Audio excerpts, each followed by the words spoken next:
Chegamos a esse momento, né, da noite. Boa noite a todas, todos e todos novamente. Para quem está aqui desde de manhã, é um momento muito esperado para nós, né, o momento da conferência do professor Kabengele Munanga. O professor Kabengele já esteve conosco na Defensoria em 2018, né, e para a gente é sempre uma honra receber o professor. Acho que é uma grande referência para todos nós, né, estudantes, acadêmicos, profissionais, a sua participação, a sua presença aqui. Então, queria já em nome da Defensoria Pública de São Paulo agradecer a generosidade por aceitar o convite. O professor Kabengele, né, tem um histórico, né, de atuação favorável ao tema das ações afirmativas no Brasil. Foi um dos maiores intelectuais públicos que enfrentou a branquitude, né, que se posicionou contrária às ações afirmativas no debate público. Tem uma obra importantíssima na difusão do conceito de negritude no nosso país, que acabou sendo um conceito que acabou sendo mobilizado pelo movimento social negro, né, para as lutas pelas políticas públicas. Então, para a gente é uma honra, para mim aqui está sendo realmente um momento incrível poder estar nessa mesa nesse momento. Então, sem mais delongas, eu já passo a palavra para a professora Gislene Aparecida dos Santos, que vai conduzir os trabalhos agora à noite. Muito obrigado. Obrigada, Vinícius. Boa noite a todas as pessoas que estão aqui desde manhã, as que chegaram à tarde, as que chegaram à noite. Realmente é um momento, esse fechamento, um momento de muita alegria, de honra para nós, na Universidade de São Paulo, aqui no Maria Antônia, receber o professor Kabengele Munanga. Eu vou fazer uma breve apresentação da história do professor, obviamente que olhando para o que está no Lattes, olhando para o que está no FAPESP, a gente não tem todas as informações que retratam a história, a luta do professor Kabengele dentro da Universidade de São Paulo, como acadêmico, como professor que formou gerações de estudantes, né, a nossa geração, de pensadores e também para fora da universidade, pautando as questões raciais, pautando a questão da educação afro-brasileira, pautando a questão das ações afirmativas. Então, eu vou ler uma parte da biografia do professor Kabengele Munanga e que todo mundo saiba que é uma parte bastante reduzida de tudo que ele fez e tudo que ele representa para nós. Não à toa, tantas pessoas, eu estava dizendo, gente, não posso parar com as fotos, porque senão o professor Kabengele não consegue chegar à mesa para falar. É sempre assim em todos os lugares onde o professor Kabengele participa, e nos deu muita alegria de aceitar o nosso convite para participar desse evento. Então, o professor KB, nós chamamos carinhosamente de KB, professor Kabengele Munanga, é brasileiro, é naturalizado. Ele nasceu na República Democrática do Congo, onde se graduou em Antropologia Social e Cultural pela Universidade Oficial do Congo. Foi nessa universidade que iniciou sua carreira acadêmica como professor assistente. Depois, em 1969, recebeu uma bolsa de estudos do governo belga para iniciar seus estudos de pós-graduação na Universidade Católica de Louvain, na Bélgica, onde permaneceu até 1971. Nesse tempo, foi pesquisador no Museu Real da África Central, em Bruxelas, onde se especializou em estudos das artes africanas tradicionais. No entanto, por questões relacionadas a questões políticas, né, no seu país, a ditadura instalada lá, ele voltou sem terminar o doutorado. Então, depois, entre 75 e 77, com bolsa concedida pela Universidade de São Paulo, ele concluiu o doutorado em Ciências Humanas, na área de Antropologia Social. Ele foi professor visitante na Escola de Sociologia e Política de São Paulo, depois na Universidade Cândido Mendes, na Universidade Federal do Rio Grande do Norte, na Universidade Eduardo Mondlane, em Maputo, Moçambique, professor associado na Universidade de Montreal, Canadá, onde ministrou seminários, além de orientar projetos de mestrado e tese de doutoramento na Faculdade de Ciências das Religiões. Fez a maior parte de sua carreira acadêmica como professor efetivo da USP, onde ele lutou o tempo todo pelas razões que vocês estavam aqui demandando pela manhã. E depois, em 1980 até 2012, onde ele se aposentou como professor titular, atuando principalmente nas áreas de antropologia da África e população afro-brasileira, com enfoque nos seguintes temas: racismo, políticas e discursos antirracistas, negritude, identidade negra versus identidade nacional, multiculturalismo, educação das relações étnico-raciais. Organizou o livro, entre outros, né, aqui tem algumas coisas só mencionadas: Superando o Racismo na Escola, se tornou uma referência, que é até hoje uma referência, que foi o primeiro a introduzir a questão racial nos temas transversais dos parâmetros curriculares nacionais. Livro cuja primeira e segunda edições foram prefaciadas, respectivamente, pelo ministro da Educação Nacional, Paulo Renato, e pelo então presidente da República, Fernando Henrique Cardoso. Ocupou cargos de diretor do Museu de Arqueologia e Etnologia da USP, foi vice-diretor do Museu de Arte Contemporânea também da USP, diretor do Centro de Estudos Africanos da USP, é autor de mais de 150 publicações, entre livros, capítulos de livros e artigos científicos, recebeu vários prêmios e títulos honoríficos, entre os quais a Comenda da Ordem do Mérito Cultural pela Presidência da República Federativa do Brasil em 2002, grau de oficial da Ordem do Rio Branco, do Ministério das Relações Exteriores, do Palácio do Itamaraty, em 2013, prêmio Benedito Galvão, da Ordem dos Advogados do Estado de São Paulo, em 2012, troféu Raça Negra, 2012, pela Afrobras e Faculdade Zumbi dos Palmares, homenagem como decano em estudos antropológicos pelo Departamento de Antropologia da USP, em 2008, homenagem da Associação de Docentes da Universidade de São Paulo, da USP, em 2012, entre outros. Foi um dos protagonistas intelectuais negros no debate nacional em defesa das cotas, das políticas afirmativas. Em setembro de 2016, recebeu o título de cidadania baiana pela Assembleia Legislativa do Estado da Bahia. Foi professor visitante sênior da Universidade Federal do Recôncavo da Bahia e através de uma bolsa da CAPES. Em 29 de junho de 2018, recebeu o Prêmio de Direitos Humanos da USP em 2017. Além disso, é importante dizer que tem uma parte da biografia do professor Kabengele Munanga, que agora, no dia 2 de junho desse ano, na próxima sexta-feira, o professor será homenageado pelo Conselho Universitário da USP, recebendo o título de professor emérito. E eu creio que todas as pessoas que tenham vontade de participar desse evento de homenagem ao nosso professor KB estão convidadas a participar então, do Conselho Universitário na rua da Reitoria, na Universidade de São Paulo, campus do Butantã, às 14 horas, então, no dia 2 de junho. Então, eu quero passar, depois de fazer essa breve apresentação da história do professor Kabengele Munanga, a palavra para ouvi-lo aqui nesse momento de encerramento do seminário de Balanço das Cotas. Então, muito obrigada, professor KB, por ter aceito o nosso convite. Fique à vontade para suas palavras.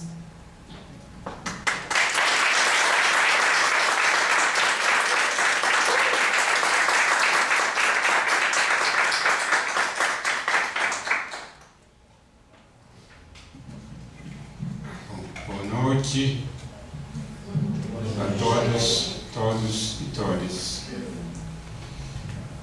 Minha primeira palavra é de agradecimento, sincero agradecimento ao convite da DPC, através da professora Gislene, que eu cumprimento e fico emocionado com essa generosa apresentação.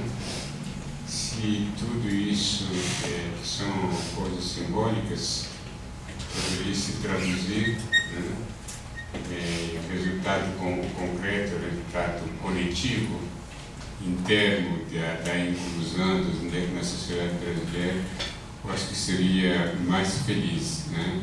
Mas infelizmente isso faz parte das coisas simbólicas. E hoje nós já sabemos que eles sabem o que nós queremos. Às vezes dizem coisas que agradam a nossa inteligência, nossa consciência e fica só nas palavras. Nós queremos, então, ações concretas, políticas de transformação, de inclusão da população negra na sociedade brasileira, porque essa sociedade se construiu com suor, sangue, né, de milhões de africanos que foram deportados aqui, escravizados, construíram economicamente esses países, culturalmente, trazeram muitas contribuições, religiões novas, e hoje todo mundo consome a cultura negra. Samba já faz parte da identidade musical cultural brasileira. Aí vocês perguntam, onde estão as mulheres, os homens que produziram essa cultura que os brasileiros estão consumindo? A questão não é somente cultural, a questão do ser humano, do homem, da mulher negra, que produziu essa cultura, que consome essa sociedade. Onde está o lugar dele na sociedade brasileira, coletivamente? Individualmente, você encontra a professora Eunice, que deixei de cumprimentar, que está aqui na sala, que eu considero como nossa matriarca, uma mulher, uma das nossas matriarcas na luta da mulher negra e na luta dos negros social. A professora Maria Nilza é a professora Eunice aqui. As coisas que vão dizer não são novidade para eles, eles acompanham as histórias. Então, na realidade, o que eu vou dizer para os jovens, nova geração, tem que saber de onde vemos, quem somos, de onde vemos, por onde vamos. Com toda essa consciência, eu vi aqui discursos que mostram realmente que estamos num caminho de luta. Vocês são jovens, eu tenho 47 anos no Brasil. Quando cheguei em 1975, uma mesa como essa aqui, era só branco falando dos seus negros. Não tinha um negro na mesa. Hoje não acontece mais. Qualquer universidade você não vai encontrar brancos na mesa falando dos seus negros e suas negras. E isso é uma conquista muito importante em nossas lutas, a gente não pode deixar de ver isso. Bom, eu estava em Angola, em Luanda, capital, convidado para fazer uma conferência nas manifestações comemorativas dos 70 anos da União Africana. Cheguei há 3 dias correndo, porque já tinha assumido um compromisso com o brasileiro, que gostaria de bom. Os angolanos simplesmente fiquei só 4 dias correndo, já estou aqui. E as coisas que eu vou dizer, eu falo demais, porque eu passei toda a minha vida na sala de aula, nunca fiz outra coisa, eu sou professor. Então, quando chegar o tempo, para preparar, entrar no debate. Bom, na história da diáspora negra nas Américas, é interessante observar que o Brasil sempre foi o último país a entrar em cena. Foi o último a abandonar o tráfico e a abolição, e a abolir a escravidão, 40 anos depois da França e 24 anos depois dos Estados Unidos. Sobre as políticas de ações afirmativas na modalidade de cotas ou reserva de vaga, cuja primeira experiência começa na Índia em 1950 e nos Estados Unidos sob o governo de John Kennedy, nomeado de 1960, observa-se também que o Brasil oficial vai começar a discutir essas políticas somente no fim do século XX, ou seja, cerca de 40 anos depois dos Estados Unidos. Quando termina o regime do Apartheid em 1990 e 1994, com a saída de Nelson Mandela da prisão e sua eleição à presidência da República Sul-Africana, o debate nacional sobre políticas afirmativas não tinha ainda uma repercussão nacional, que começou a ter somente depois da Conferência de Durban, África do Sul, de agosto e setembro de 2001. Diz-se também que o Brasil foi o último dos países da América Latina a criar uma universidade pública. Quando o negro americano George Floyd foi morto por estrangulamento por um policial nos Estados Unidos, em 25 de maio de 2020, as manifestações de protestos contra sua morte invadiram as ruas de cerca de 300 cidades americanas, atravessaram as fronteiras norte-americanas para se repercutir nas grandes metrópoles europeias como Londres, Paris, Amsterdã, Berlim e em alguns países asiáticos como Japão e Coreia do Sul. Nessas manifestações viu-se pela primeira vez mais brancos que negros em algumas cidades gritando: chega a violência policial contra o negro, chega o racismo e o fascismo. Essas manifestações invadiram algumas cidades brasileiras em 31 de maio de 2020, com uma participação massiva de brancos. Melhor tarde que nunca. Mas é interessante observar que o Brasil foi o último país a ir para a rua, comparando com os outros. Onde estaria a explicação do fato do Brasil entrar sempre o último em série? Eu acredito que esse atraso tivesse a ver com a inércia do mito de democracia racial brasileira. Como o Brasil oficial poderia discutir o combate de um fenômeno que, de acordo com o mito, não existia? Quando os americanos começaram a discutir as políticas afirmativas, na década de 60, os intelectuais e estudiosos brasileiros começavam apenas a partir de um projeto da Unesco a discutir a existência da democracia racial em seu país, onde não havia leis racistas institucionalizadas, como no sistema de Jim Crow no sul dos Estados Unidos, no regime da apartheid e no regime nazista, onde o racismo fazia parte do aparelho do Estado de maneira explícita. Mas se os estudos desenvolvidos nas universidades e centros de pesquisa no Brasil estavam mais preocupados a denunciar, a demonstrar a existência do racismo no Brasil, a desenvolver e analisar suas expressões que eram diferentes dos Estados Unidos e do regime do apartheid, alguns ativistas negros, mesmo sem usar a palavra cota e ações afirmativas, já estavam em busca de política de inclusão e de combate ao racismo. A Frente Negra, na década de 1930, já pensava que a educação seria uma saída, pois acreditava que os negros bem educados, no modelo da educação branca, e que teria bem assimilado essa educação, não seria mais objeto de discriminação racial por parte dos brancos.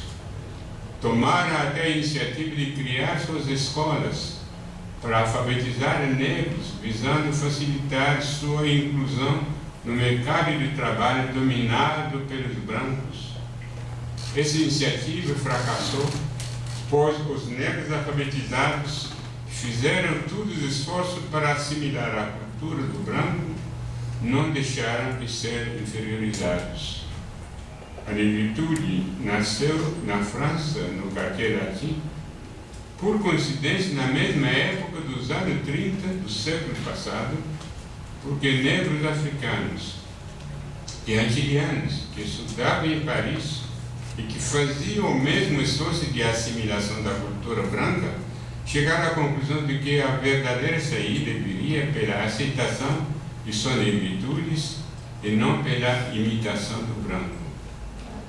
Vamos recuperar a história para descobrir de onde veio essa expressão de cotas adjetivadas como raciais. Sem usar a palavra ação afirmativa ou cota, a demanda social da população negra através de seus movimentos sociais para que houvesse política para sua inclusão na sociedade é antiga. Ela foi formulada formalmente sem usar a expressão ação afirmativa na Convenção Nacional do Negro Brasileiro, realizada em 1945 e 1946 no Rio de Janeiro.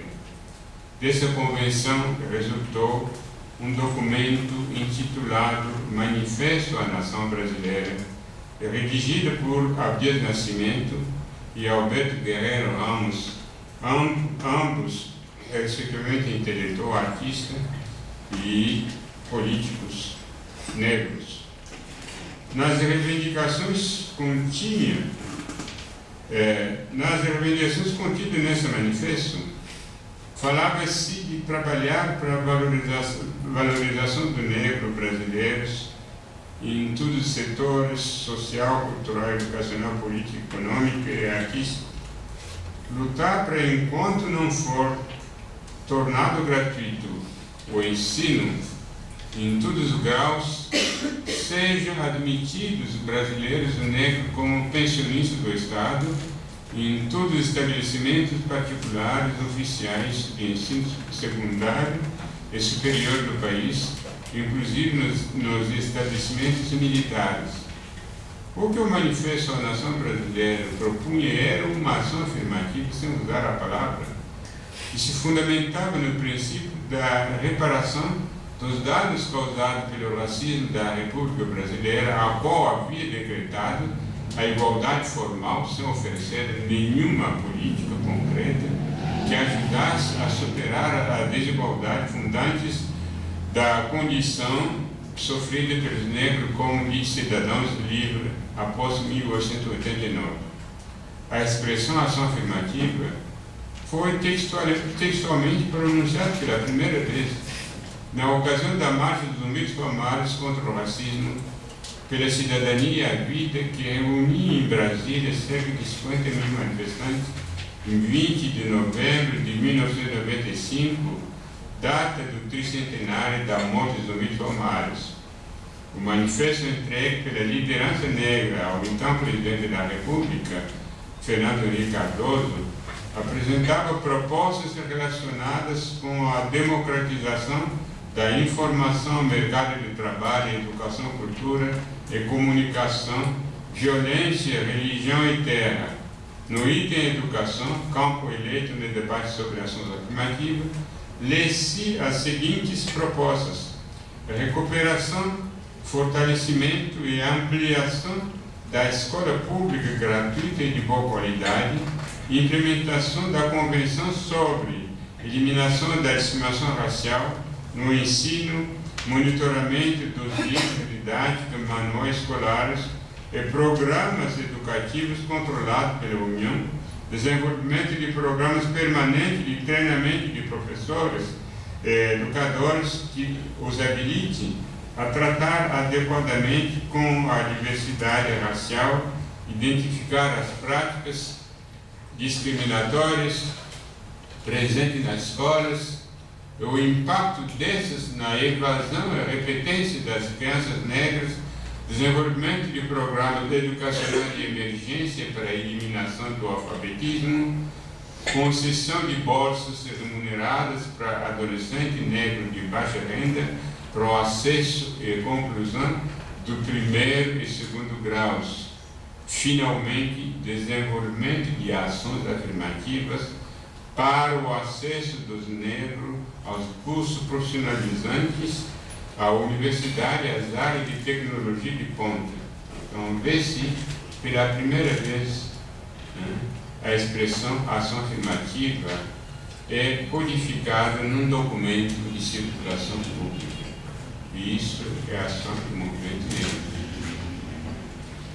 5 anos se passaram entre a Marcha dos Humildes Palmares e a terceira Conferência Mundial contra o Racismo, a discriminação racial, a xenofobia e a intolerância correlata organizada pela ONU em Durban, África do Sul, em outubro e setembro de 2001.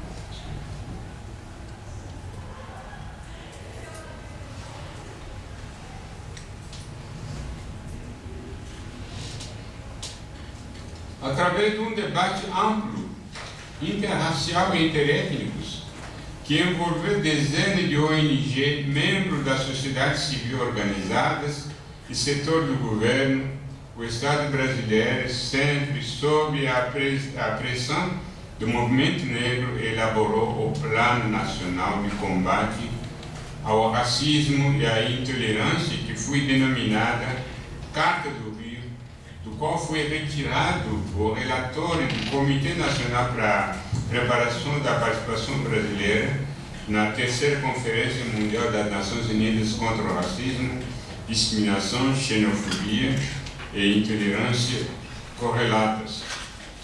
Esse relatório de 52 páginas, sob a responsabilidade da Secretaria do Estado dos Direitos Humanos, continha, além da apresentação e introdução, diagnósticos, medidas governamentais e propostas concernentes à comunidade negra, povos indígenas, ciganos, homossexuais masculinos, gays, lésbicas, travestis e bissexuais, pessoas com deficiência, migrantes, comunidade judaica. No que diz respeito à comunidade negra, entre 28 medidas governamentais elencadas, basta ver esse relatório, quem tem pode encontrar essas elencadas, apenas duas contêm a palavra raça. Inclusão do quesito cor-raça nos formulários de informação a registro do relatório anual de informações sociais, do formulário do público beneficiário do Flanfor, e ambos casos sob a responsabilidade do Ministério do Emprego. 2. Inclusão do quesito raça-cor nos formulários oficiais nacionalmente padronizado como declaração de nascido vivo e de declaração de óbito. Entre as 24 propostas elencadas, nenhuma contém a palavra raça, mas a última proposta chama a atenção, pois fala textualmente de adoção de cota ou outras medidas afirmativas que promovem o acesso de negro a universidades públicas. Examinei também texto do Ministério de Saúde, que trata da Política Nacional da Saúde da População Negra, e o outro texto da CEPI, o da Fundação Tropa Amaros, que trata das terras e outras questões concernentes às comunidades quilombolas. Em nenhum lugar nesses textos encontrei expressões tais como raça negra, doenças raciais, terras raciais.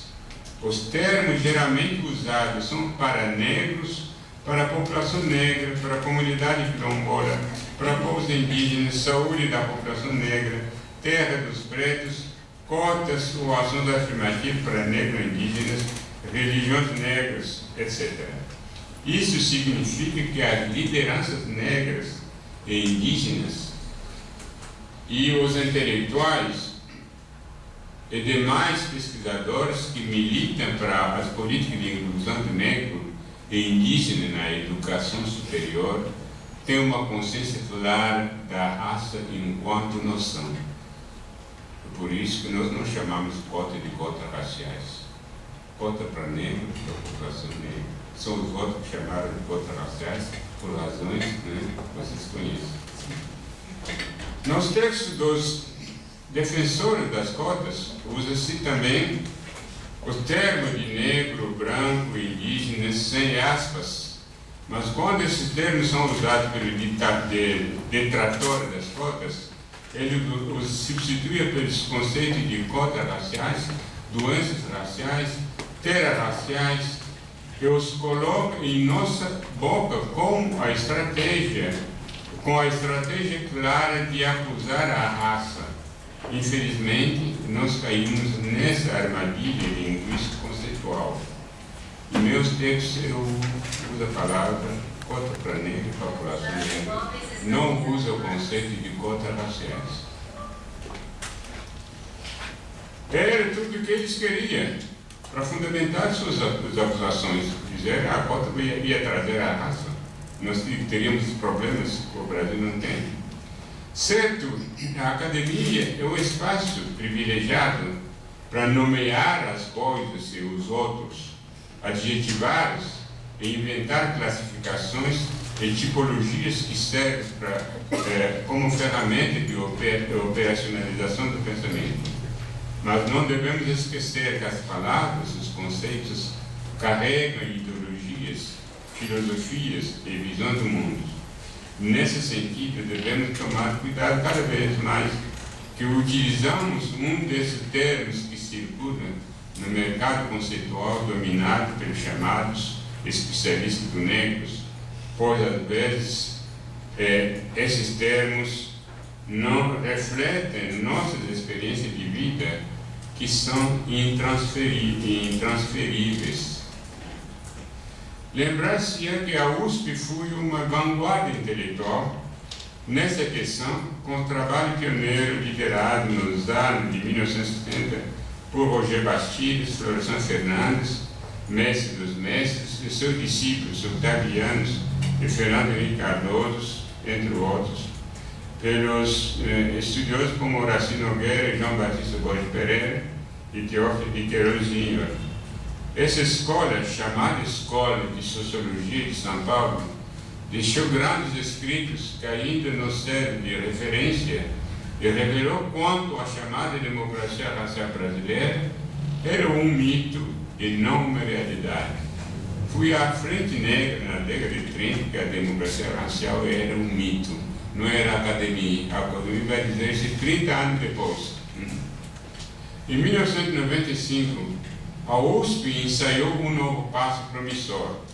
Através de uma portaria do então reitor, professor Dr. Flávio Faber de Moraes, ex-presidente da FAPESP, foi criado um grupo de trabalho do qual eu fiz parte, para elaborar políticas públicas para a população negra, sob a coordenação do professor Dr. Jacques Marcovitch, então pró-reitor de Cultura e Extensão Universitária, que se tornou, anos depois, reitor, e dos professores Antônio Junqueira de Oliveira e João Batista Borges Pereira, na época, respectivamente, diretor da Faculdade de Direito da USP e Faculdade de Filosofia e Letras e Ciências Humanas da USP. Esse grupo elaborou, entre 1995 e 1996, um documento robusto, do qual fez um longo diagnóstico sobre indicadores da exclusão do cidadão brasileiro de ascendência africana e formulou recomendações para a busca de política no âmbito da USP, do Estado de São Paulo e da sociedade em geral, visando a melhoria do cenário existente no que diz respeito às seguintes áreas: educação, questões econômicas, questão da mulher negra, imagem do negro com relação à mídia, saúde da população negra, pesquisa sobre o negro e divulgação dos resultados, etc. Esse documento é redigido pelo professor Marcovitch e intitulado Uma Jornada pela Justiça, foi publicado no livro Estratégia e Política de Combate à Discriminação Racial por 1000 organizados e editado pela IDUSP em 1996, com o prefácio do próprio professor Jacques Marcovitch.